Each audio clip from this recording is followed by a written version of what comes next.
Hi, I'm Stanley Chi, aka Mr. Suplado. I want to congratulate What's Up Pilipinas, especially Mr. Ross Del Rosario for winning the Best TV Male Host of Star Awards.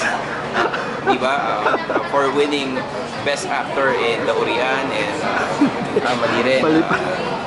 Congratulations to Ross Del Rosario for winning the Star of the Night. Hindi rin ba? Hindi, seryoso na.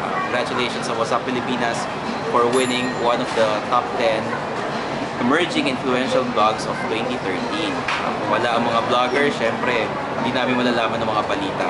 Kaya, galingan nyo pa ang pagsusulat at mag-post lang kayo na mag-post.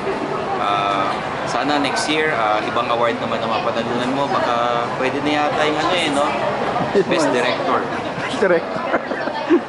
Ano ko? O kaya palangka, pwede ka panalo nun. Pero congratulations po sa Pilipinas at sa lahat ng mga vloggers na nanalo.